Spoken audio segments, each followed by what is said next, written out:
Assalamualaikum warahmatullahi wabarakatuh. Waalaikumsalam warahmatullahi wabarakatuh. Selamat pagi menjelang siang. Apa kabar semuanya? Baik, Pak. Mana suaranya? Baik, Pak. Baik, terima kasih untuk apresiasinya. Hari ini kita akan belajar tentang pemeriksaan akuntansi. Pada kesempatan ini kita akan menyampaikan materi tentang pemeriksaan akuntansi yang akan disampaikan dalam 4 orang ya. Yang pertama nanti ada yang disampaikan oleh Anissa Sabrina, yang kedua ada Nina Mayora, yang ketiga ada Anissa Akmal, dan seterusnya akan dilanjutkan oleh Widya Sulastri.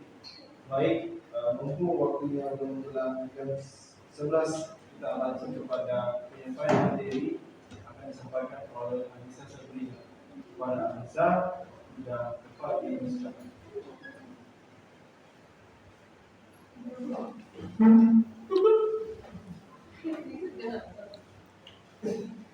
Enggak lah, cuk, pause.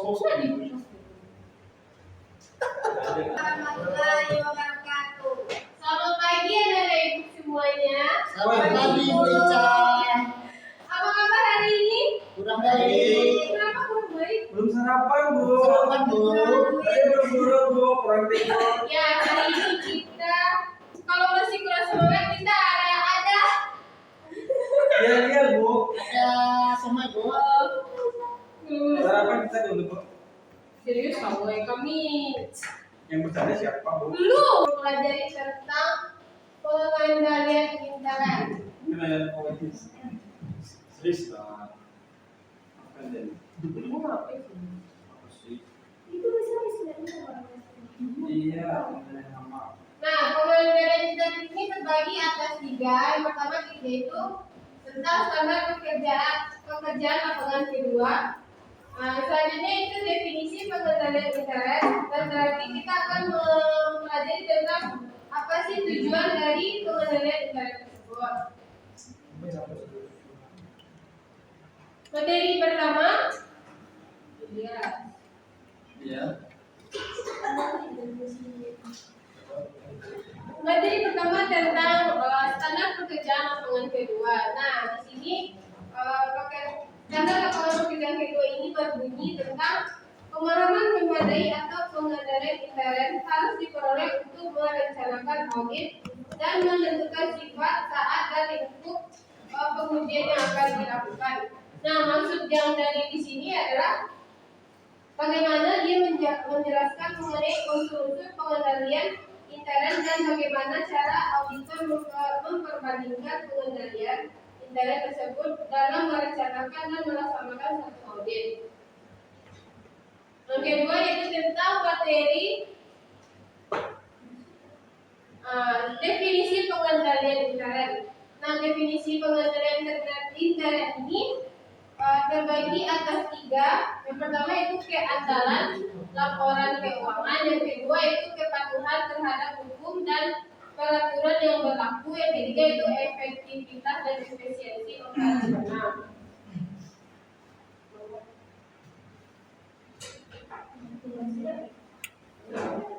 Nah, jadi definisi pengendalian internet ini adalah suatu rangkaian tindakan yang bersifat pasif dan menjadi bagian tidak terpisahkan, bukan hanya sebagai tambahan dan infrastruktur entitas. Nah, yang terakhir adalah sampai sini adakah murid-murid yang kurang memahami tentang materi tersebut? Banyak, Bu. Paham, Bu. Baik, kita akan melanjutkan materinya, yaitu tentang tujuan pengendalian internet. Terdapat 3 macam. Yang pertama sama kayak yang tadi, definisi pengendalian internet tersebut kan terbagi atas 3 macam. Sama dengan tujuan pengendaliannya sama aja. Pengertiannya sebenarnya bagaimana dengan boleh Ibu? Paham. Apakah ada yang mau ditanyakan atau kurang mengerti dengan materi hari ini? Paham, Bu.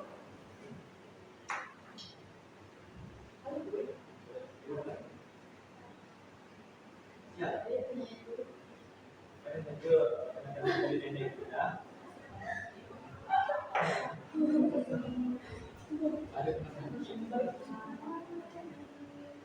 Baiklah, sekian terima kasih.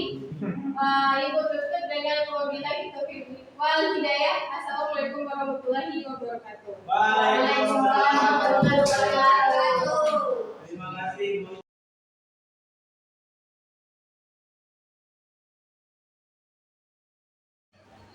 Baik, terima kasih kepada saudari Vanessa yang sudah menyampaikan pendidikan kepada tadi.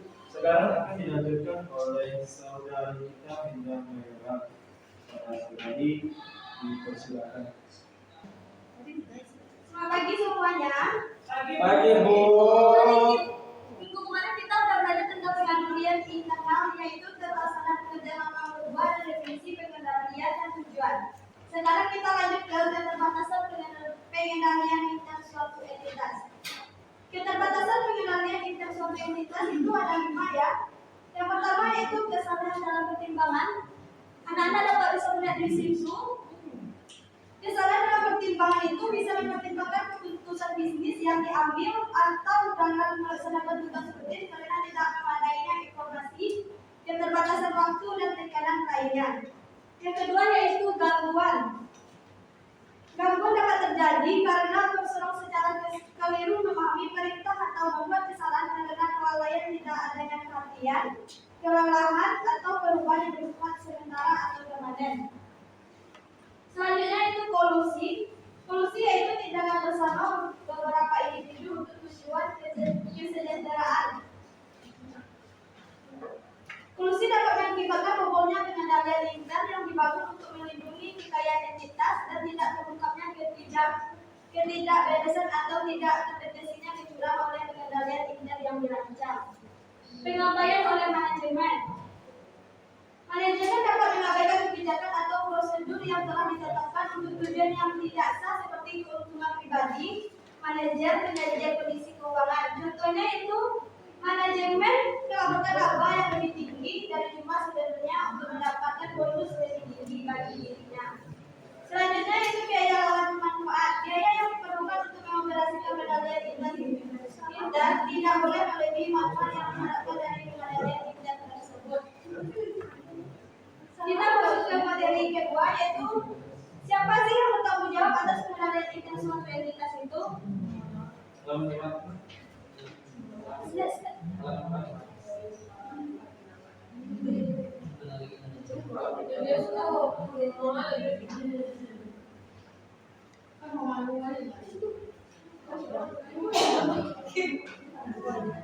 Jawab atas pengendalian yaitu yang pertama itu manajemen, Dewan Komisaris dan Komite Audit, Auditor Intern dan personal lain entitas auditor independen. Baik, kita akan membahas satu-satu tentang tanggung jawab tentang pengadilan. Untuk anak-anak tolong diperhatikan. Ya Bu. Manajemen bertanggung jawab untuk mengembangkan dan menyelenggarakan secara efektivitas pengendalian interorganisasinya. Sedangkan Dewan Komisaris dan Komite Audit bertanggung jawab untuk menentukan apakah manajemen memenuhi tanggung jawab mereka dalam mengembangkan dan menyelenggarakan pengendalian intern. Auditor intern bertanggung jawab untuk memeriksa dan mengevaluasi memadai atau tidaknya pengendalian intern entitas dan membuat rekomendasi peningkatannya. Personal lain entitas perlukan personal lain yang menyediakan informasi atau menggunakan informasi yang dihasilkan oleh pengendalian intern. Contohnya itu semua personal harus memahami bahwa mereka bertanggung jawab untuk mengomunikasikan masalah yang timbul sebagai akibat ketidakpatuhan terhadap pengendalian intern. Auditor independen. Auditor independen bertanggung jawab untuk menemukan kelemahan pengendalian kliennya sehingga ia dapat mengkomunikasikan temuannya auditnya tersebut kepada manajemen, komite audit atau dewan komisaris. Unsur-unsur pengendalian internal yaitu yang pertama keuangan pengendalian atau control environment. Lingkungan pengendalian menciptakan suasana pengendalian dalam suatu organisasi dan mempengaruhi kesadaran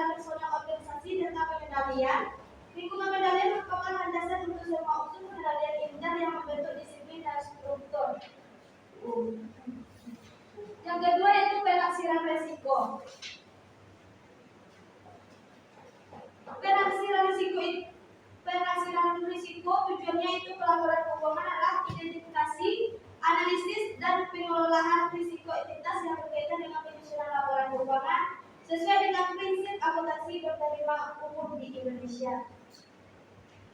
Penafsiran risiko manajemen untuk tujuan pelaporan keuangan adalah penafsiran risiko yang terkandung dalam asasi tertentu dalam laporan keuangan. Selanjutnya, informasi dan komunikasi. Sistem akuntansi diciptakan untuk mengidentifikasi, merakit, melakukan, menganalisis dan mencatat, melaporkan persisian suatu entitas serta menyelenggarakan untuk menjawab kekayaan dan utang entitas tersebut. Transaksi terdiri dari pertukaran aktiva dan jasa antara entitas dengan pihak luar dan transfer atau pengguna aktiva dan jasa antara entitas. Aktivitas selanjutnya itu aktivitas pengendalian. Kita masuk ke materi terakhir. Aktivitas pengendalian adalah kebijakan dan prosedur yang dibuat untuk memberikan keyakinan bahwa petunjuk yang dibuat oleh manajemen dilaksanakan. Kebijakan dan prosedur ini memberikan penilaian bahwa tindakan oleh manajemen dilaksanakan. Kebijakan dan prosedur ini memberikan keyakinan bahwa tindakan yang diperlukan telah dilaksanakan untuk mengurangi risiko dalam pencapaian tujuan entitas. Sekian materi hari ini. Untuk anak-anak, apakah mau bertanya tentang materinya? Tidak. Tidak, Bu. Sudah paham. Terima kasih. Kereta api ya. Baik, terima kasih atas penyampaian materi yang disampaikan oleh Intan Mayura. Sekarang akan dilanjutkan oleh saudara kita Rashid Akmal. Kepada Rashid dipersilakan. Ya. Baik, terima kasih. Nah, pada pagi ini kita sebelumnya Bapak mengucapkan terima kasih kepada anak-anak Bapak. Gimana kabarnya hari ini? Sehat? Sehat, Pak. Ada yang tidak sehat nggak? Ada. Si Ambon. Nah, baik. Nah, kita jadi kan materi sebelumnya kan sudah dijelaskan oleh Ibu Anissa dan Ibu Endang mengenai kesehatan. Nah, jadi sekarang Bapak akan mengulang sedikit mengenai pengertian interaksi ini. Nah, jadi pengertian interaksi itu artinya apa? Suatu sistem dan prosedur dari sebuah perusahaan untuk melindungi aset-aset di dalam perusahaannya. Hal ini juga digunakan untuk memastikan bahwa kepatuhan terhadap kebijakan dan peraturan yang berlaku. Dan ini dimaksud dari pengendalian interaksi adalah seluruh data dari suatu bagian akan otomatis diperiksa oleh bagian dari suatu perusahaan. Nah, jadi kan di materi sebelumnya Ibu Anissa dan Ibu Kenta kan sudah menjelaskan mengenai risiko-risiko dari interaksi itu apa. Nah, untuk sekarang kita akan lanjut kepada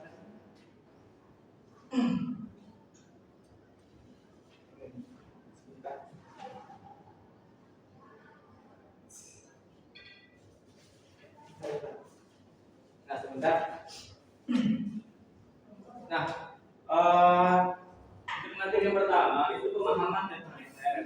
Nah, itu yang pertama adalah asumsi pemahaman. Asumsi pemahaman itu artinya apa? Bahwa seorang auditor itu perlu memperoleh pemahaman tentang pengendalian interaksi terhadap kliennya. Yang pertama itunya adanya kemungkinan dapat atau tidaknya audit itu dilaksanakan. Nah, ketika para auditor ingin mengaudit, dia pasti melihat terlebih dulu, memantau apakah si tempat kliennya itu memungkinkan nggak atau tidak dilakukan audit. Nah, yang kedua, adanya salah saji material yang berpotensi dapat terjadi.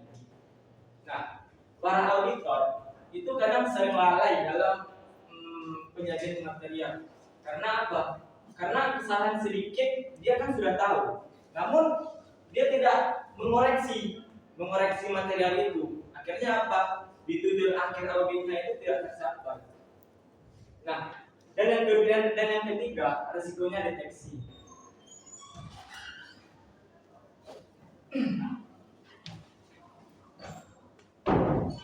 Nah, dan maksud yang keempat, perancangan pengujian substantif.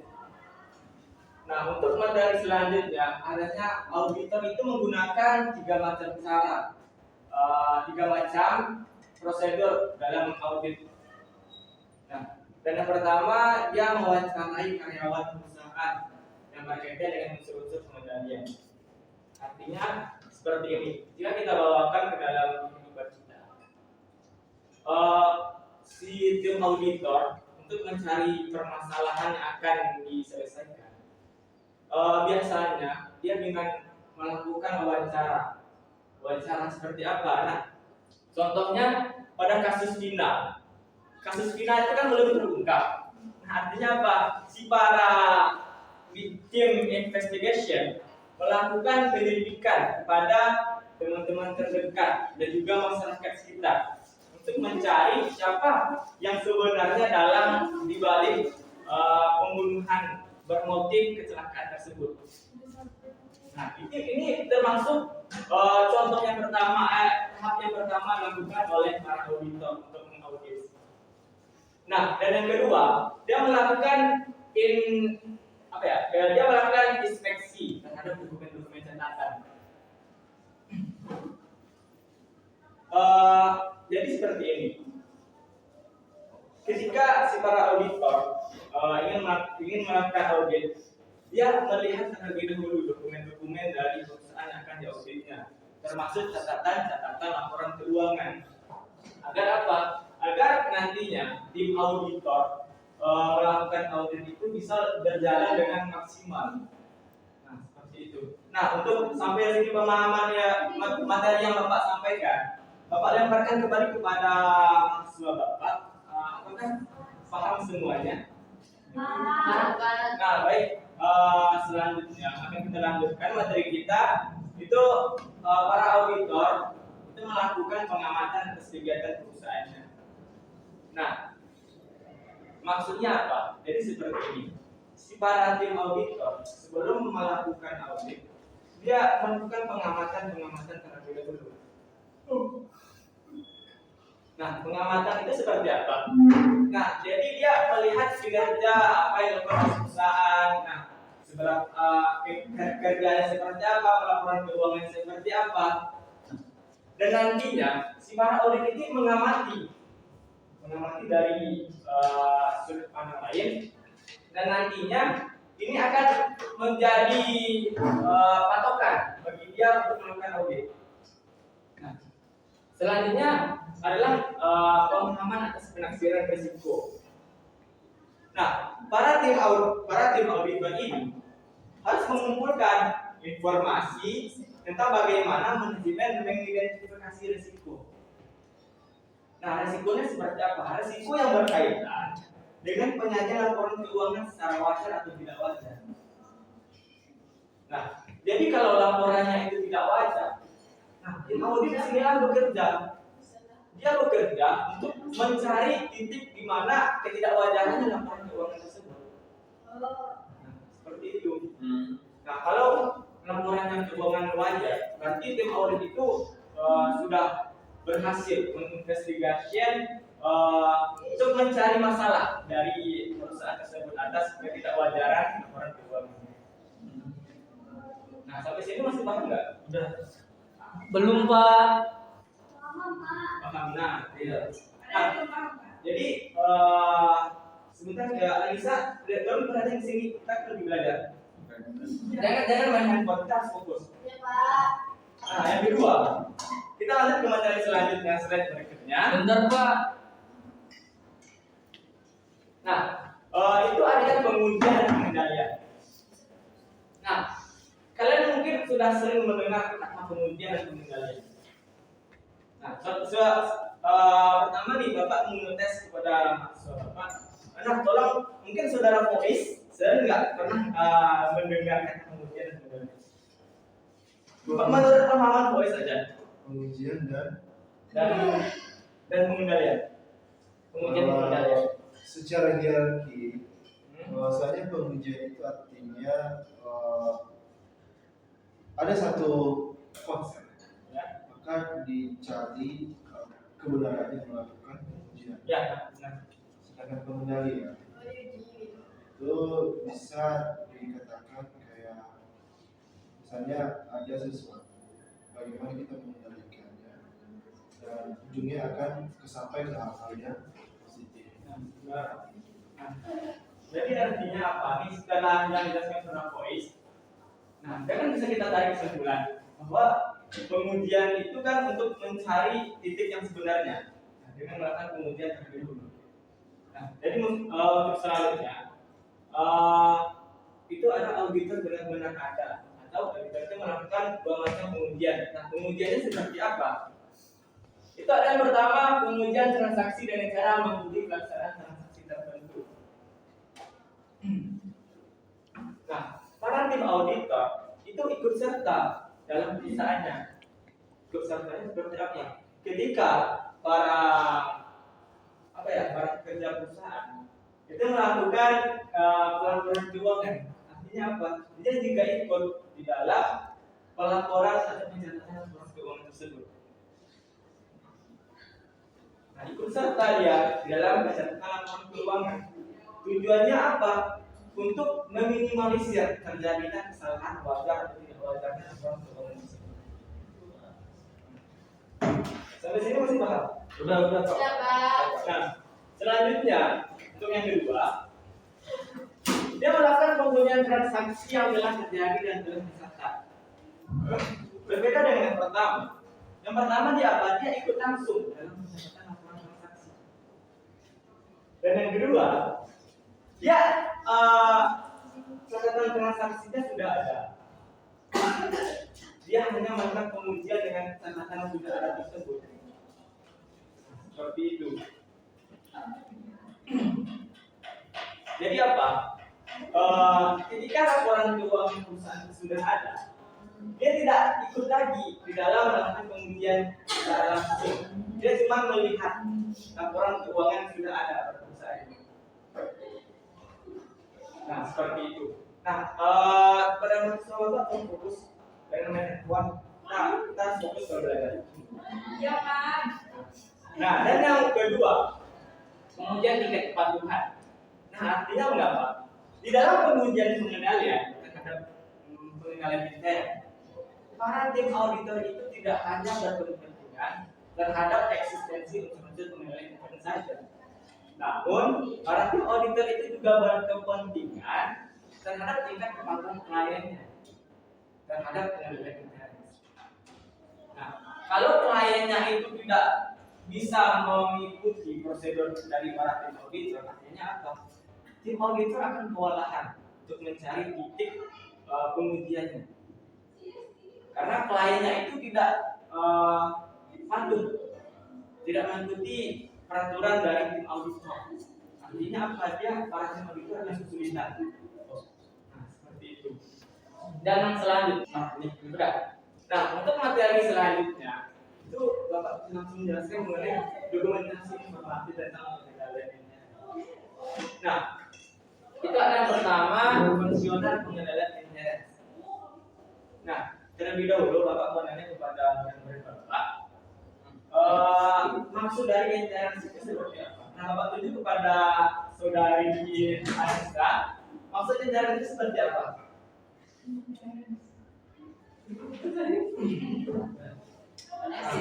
Itu artinya apa? Anissa tidak memperhatikan. Nah, Bapak kan nanya lagi kepada Widya. Widya tahu. Nah, Bapak yakin Widya ini sering belajar kemana?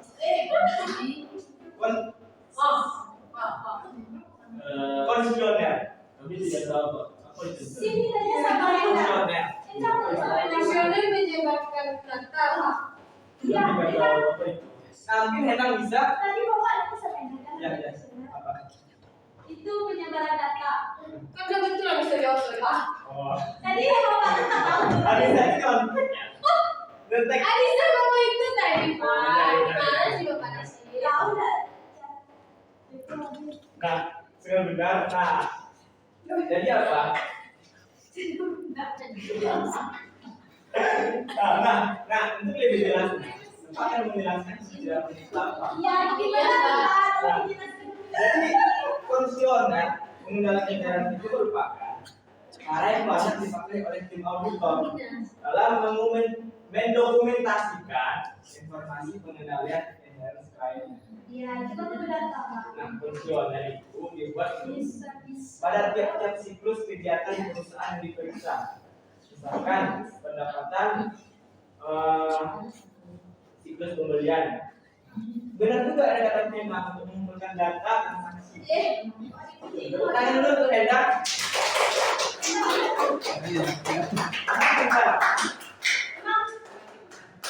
Nah, selanjutnya adalah adanya uraian tertulis. Nah, jadi apa? Setelah adanya fungsional, dia itu melakukan uraian tertulis. Nah, uraian tertulis itu maksudnya adalah pengendalian intern yang dapat dikumpulkan dengan cara membuat uraian tertulis mengenai arus transaksi. Nah, uraian tertulis itu seperti apa? Seperti catatan atau pembagian tanggung jawab yang ada pada perusahaan, seperti pencatatan laporan keuangan, pencatatan laporan masuk, laporan keluar, pencatatan gaji karyawan dan lain-lain sebagainya. Itu menjadi dokumentasi penting dalam pengendalian intern pada perusahaan. Nah, dan yang ketiga adanya bagian aliran sistem. Nah, maksudnya apa? Cara lain untuk mendokumentasikan informasi dari pengendalian intern itu adanya bagian aliran sistem. Nah, cara ini dengan membuat bagian aliran sistem atau dengan istilah sistem cloud-kan. Artinya apa? Dengan cara menggambarkan, membuat bagian, menggambarkan atau membuat deskripsi pengendalian yang tercantum. Contohnya seperti apa? Contohnya seperti gambar lingkaran yang ada pada buku Bapak ini. Nah, mungkin buka bisa kurang jelas. Nah, ini Bapak gambarkan. Ini ada gambar jajar genjang. Nah, pada simbol ini digunakan untuk menggambarkan catatan akuntansi yang digunakan untuk mencatat data yang direkam sebelumnya atau historis laporan keuangan sebelumnya. Nah, ini perhatikan di sini. Nah, kita habis. Dan yang kedua itu dengan simbol lingkaran. Apa maksudnya itu, Pak? Nah, jadi maksudnya seperti ini. Dia menggambarkan bagian aliran. Bagian aliran arus dokumen dibuat dengan menggunakan dari atas ke bawah pada dari kiri kanan. Berarti lingkaran itu menggambarkan aliran. Iya, menggambarkan aliran perputaran. Dia kan dimulai dari atas ke bawah, mengalir terus. Kalau jajar genjang tuh apa, Pak? Jajar genjang, maksudnya itu adalah menggambarkan akuntansi yang dicatat sebelumnya dengan dokumentasi kemudian. Nah, disimbolkan dengan ini bisa disimbolkan sebagai jurnal. Ada jurnal. Terima kasih. Nah, mungkin materi kita sampai di sini dulu. Karena waktu kita tidak cukup untuk pertanyaan-pertanyaan sebelumnya boleh kita cari kepada anak murid Bapak sebelum nanti akan Bapak tes untuk materi pertemuan berikutnya. Iya, kita nggak tahu. Nah, karena materi kita sudah habis, waktu kita tidak mencukupi untuk hari ini, maka akan kita tutup dengan sedikit pantun. Nah, artinya yang pertama, pantunnya seperti ini. Tolong biar sebentar. Air panjang mau pilih. Cakep. Nyoba orang paling berale. Cakep. Bukan materi Bapak ini yang pendek, tapi kaki Bapak yang mengeretek. Terima kasih. Assalamualaikum warahmatullahi wabarakatuh. Baik, terima kasih untuk penyampaian materi yang disampaikan oleh Rashid Akbar. Sekarang akan dilanjutkan oleh saudari kita Widya Sulastri kepada saudari dipersilakan. Itu udah musnah. Assalamualaikum anak-anak. Assalamualaikum Bu. Selamat pagi. Baiklah kita hari ini akan membahas tentang simbol pembuatan bagan alir. Bagus, like. Oh. Coba dari berbagai Lama kan banyak sekali di internet. pembuatan bagan alir. Ada yang pertama itu yaitu dokumen. Dokumen itu yaitu untuk menggambarkan sesuatu jenis dokumen yang merupakan formulir untuk merekam data terjadinya suatu transaksi. Ada yang kedua, beberapa dokumen, yaitu dokumen dan tembusannya. Digunakan untuk menggambarkan dokumen asli dan tembusannya, dan nomor lembar dokumen dicantumkan di sudut kanan atas. Nah, gambar yang ketiga, yaitu berbagai dokumen. Digunakan untuk menggambarkan jenis dokumen yang digabungkan bersama di dalam satu paket. Dan gambar yang keempat yaitu catatan. Digunakan untuk menggambarkan catatan akuntansi untuk mencatat data yang direkam sebelumnya di dalam dokumen atau formulir. Nah, ada gambar lingkaran yang kelima, yaitu penghubung pada halaman yang sama atau on-page connector. Dibuat mengalir dari atas ke bawah dan dari kiri ke kanan karena keterbatasan ruang halaman kertas untuk menggambar, maka diperlukan simbol penghubung untuk memungkinkan aliran dokumen berhenti di suatu lokasi pada halaman tertentu. Gambar yang keenam, akhir arus dokumen mengarahkan pembaca ke simbol penghubung halaman yang sama yang bernomor seperti yang tercantum di dalam simbol tersebut. Ada gambar yang ketujuh, awal arus dokumen berasal dari simbol penghubung antara halaman yang sama yang bernomor seperti yang tercantum di dalam simbol.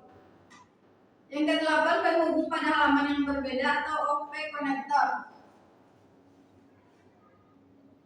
Untuk menggambarkan bagan alir suatu sistem akuntansi, diperlukan lebih dari satu halaman. Simbol ini harus digunakan untuk menunjukkan kemana dan bagaimana bagan alir terkait satu dengan yang lainnya. Harusnya untuk gambarnya juga bu biar paham. Ini ke-8. Yang ke-9, Ini gambar apa? kegiatan manual. Digunakan untuk menggambarkan kegiatan manual seperti menerima order dari pembeli, mengisi formulir, dan membandingkan, memeriksa, dan berbagai jenis kegiatan klerikal yang lain. Gambar yang ke-9, keterangan atau komentar via pembeli. Bisa dilihat, memungkinkan ahli sistem menambahkan keterangan untuk memperjelas pesan yang disampaikan dalam bagan alir. Gambar yang ke-10, segitiga terbalik, yaitu arsip sementara, digunakan untuk menunjukkan tempat penyimpanan dokumen seperti almari arsip dan kotak arsip. Gambar selanjutnya itu segitiga arsip permanen. Digunakan untuk menggambarkan arsip permanen, tempat penyimpanan dokumen yang tidak akan diproses lagi dalam sistem akuntansi yang bersangkutan. Gambar selanjutnya, online komputer proses, digunakan untuk menggambarkan pengolahan data dengan komputer secara online. Nama program ditulis di dalam simbol. Gambar selanjutnya, manual input atau online keyboard, menggambarkan pemasukan data ke dalam komputer melalui online terminal. Gambar selanjutnya yaitu lingkaran dan ada garis di bawahnya, yaitu pita magnetik, menggambarkan arsip komputer yang berbentuk pita magnetik ditulis di dalam simbol. Gambar selanjutnya online storage, menggambarkan arsip komputer yang berbentuk online di dalam memori komputer. Gambar selanjutnya seperti tabung. Magnetic disk, menggambarkan magnetic disk. Gambar selanjutnya seperti kubus tapi tidak ada sudut. Nah, itu tuh yaitu keputusan, menggambarkan keputusan yang harus dibuat dalam proses pengolahan data. Gambar selanjutnya ada panel samping dan di atas, yaitu garis alir atau flowline, menggambarkan arah proses pengolahan data. Selanjutnya ada panel yang berliku ke atas, yaitu persimpangan garis alir, digunakan untuk menunjukkan arah masing-masing garis. Salah satu garis dibuat sedikit melengkung tepat pada persimpangan kedua garis tersebut. Selanjutnya yaitu gambar pertemuan garis alir, digunakan jika dua garis alir bertemu dan salah satu garis mengikuti arus garis lainnya. Gambar selanjutnya terminal atau mulai atau berakhir, digunakan untuk menggambarkan awal dan akhir suatu sistem akuntansi. Gambar selanjutnya ada garis yang tebal dari kemasuk, yaitu masuk ke sistem. Tidak perlu digambarkan dalam pagar alir karena diperlukan untuk menggambarkan masuk ke sistem di bagian alir. Ada garis yang satunya tidak tebal tulisannya, yaitu keluar ke sistem lain. Karena tidak perlu digambarkan dalam bagian alir, maka diperlukan simbol untuk menggambarkan keluar ke sistem lain.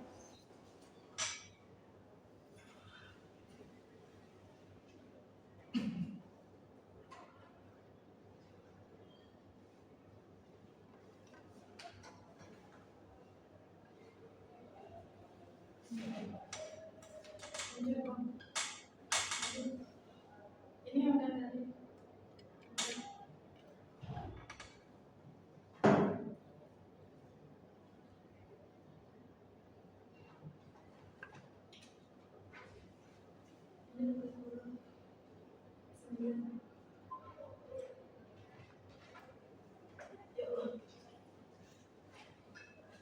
Materi selanjutnya yaitu sumber informasi untuk memperoleh gambaran pengendalian intern yang berlaku.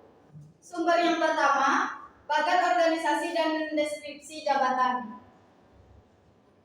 yaitu memberikan gambaran pembagian kekuasaan dalam satu perusahaan, berbagai fungsi yang dibentuk dalam organisasi, yang mana manajer menduduki jabatan dalam jenjang organisasi, dan sistem otorisasi dalam organisasi.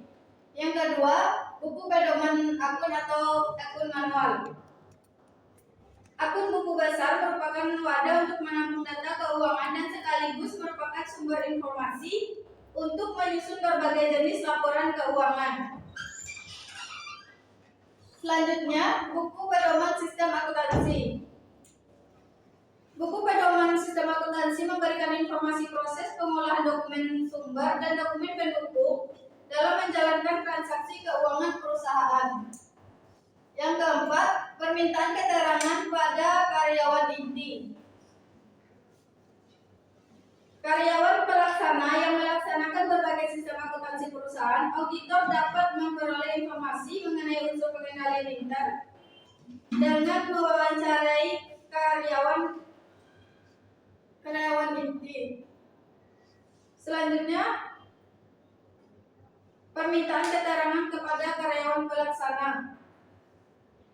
Auditor dapat memperoleh informasi mengenai unsur pengendalian intern yang berlaku dalam perusahaan kliennya dengan mewawancarai karyawan pelaksana.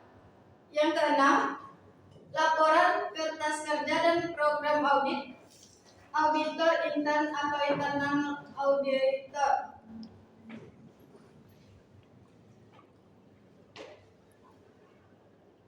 Auditor intern dalam suatu perusahaan bertanggung jawab untuk mendeteksi pelaksanaan berbagai unsur pengendalian intern dalam suatu perusahaan untuk memperoleh gambaran tentang pengendalian intern klien. Auditor dapat mereview program audit, kertas kerja dan laporan audit intern. Selanjutnya, pemeriksaan terhadap catatan akuntansi, dokumen, peralatan mekanis dan media lain yang digunakan untuk mencatat transaksi, mengolah data, data keuangan dan data operasi.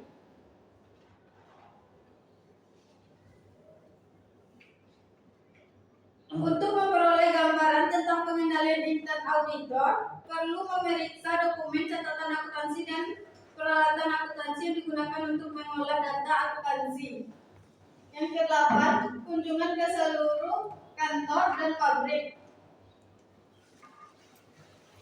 Untuk memperoleh informasi lokasi berbagai kantor para karyawan inti sehingga memudahkan kunjungan ke seluruh kantor dan pabrik akan memberikan gambaran bagi auditor mengenai tempat penyimpanan catatan akuntansi, file komputer dan arsip dokumen, serta keamanan penyimpanan kas yang ada di tangan, sediaan barang gudang dan aktiva tetap. Yang ke-9, laporan mengenai rekomendasi perbaikan pengendalian intern dan laporan auditor tahun sebelumnya yang telah diterbitkan. Auditor berkewajiban memberikan saran perbaikan terhadap unsur pengendalian intern yang dipandang lemah. Oleh karena itu, gambaran pengendalian intern klien dapat diperoleh auditor dari rekan profesinya dengan mereview laporan mengenai rekomendasi perbaikan pengendalian intern dan laporan audit tahun sebelumnya. Sampai di sini ada pertanyaan anak-anak? Tidak, Bu.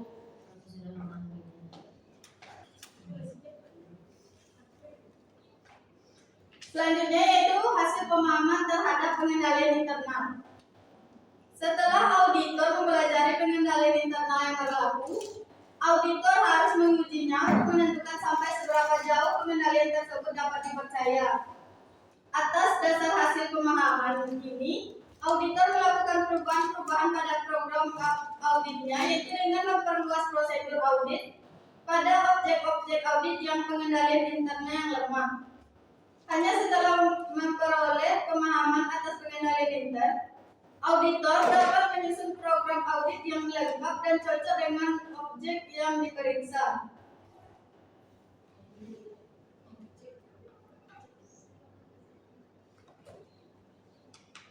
Nah, selanjutnya ada hasil pemahaman terhadap pengendalian intern.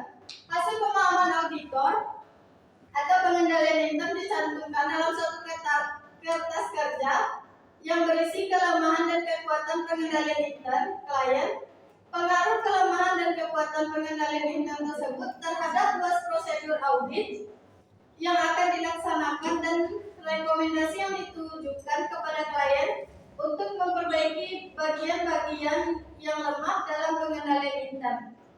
Baiklah, hanya itu materi kita hari ini karena waktunya sudah habis. Semoga anak-anak bisa paham dan kita tutup pelajaran hari ini. Ibu akhiri dengan Assalamualaikum warahmatullahi wabarakatuh. Waalaikumsalam warahmatullahi wabarakatuh. Baik, terima kasih untuk penyampaian materi, baik untuk penyampaian materi yang pertama, kedua, ketiga, dan materi yang terakhir tadi beserta Pak Widya.